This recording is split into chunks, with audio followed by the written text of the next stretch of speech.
sur les faits divers.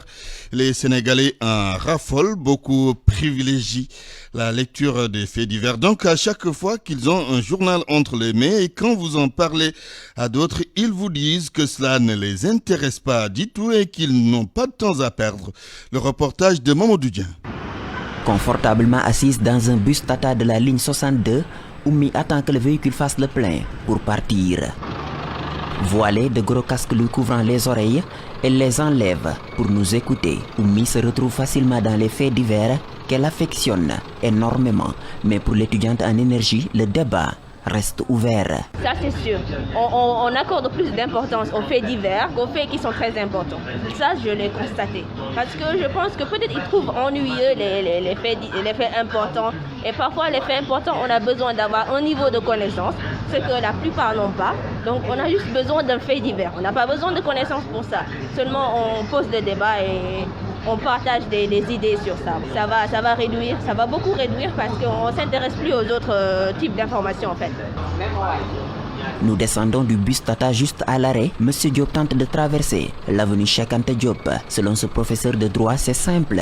On se concentre sur les faits divers quand on n'a rien à faire. Parce qu'ils n'ont rien à faire. Parce que si on a ces examens à préparer, si on a des études à faire, si on a un travail à faire, ils n'ont rien à faire. Ils n'ont pas d'activité, c'est pour se divertir, ça fait beaucoup de bruit. Et maintenant, ceux qui lancent ces histoires-là en profitent pour avoir un buzz, comme on le dit. À côté, Khadija écoute notre conversation. Le sujet l'intéresse.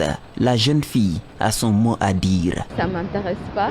Ça m'arrive souvent de voir ça sur les réseaux sociaux, mais je ne cherche pas à savoir en fait. Je regarde plus des informations sur ce qui se passe dans le pays et tout. Ça n'a pas de sens.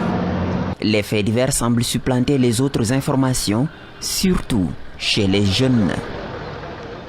La fixation sur les faits divers, c'est tout simplement humain. L'on retrouve tout cela dans toutes les sociétés ici au Sénégal. Donc on observe cette tendance qui influence même les journaux. Nous allons écouter les explications du sociologue Dr Souleymane Lo avec Safia Ba. Le fait divers donc inflige naturellement un choc émotionnel à l'individu qui s'y intéresse, mais grâce véritablement à ce qu'on appelle donc l'atrocité dont il rend compte. Parce qu'en général, un fait divers, en général tel que ça se connaît au Sénégal, c'est avec une certaine atrocité. Et ça porte sur deux thématiques essentielles, le plus souvent, la mort et la sexualité. Alors, donc, ce fait divers rappelle toujours donc à l'homme de façon inconsciente, évidemment, l'animal qu'il est en dehors de la société. Quand on dit en dehors de la société, évidemment, c'est en termes donc de règles, de normes et de valeurs qui sont inculquées à l'individu et que la fascination tiendrait du fait que l'homme, évidemment, a une certaine curiosité en tant que produit donc de la société à vouloir connaître les détails même les plus sordides donc d'une affaire donc qui se passe portant donc sur la mort ou la sexualité.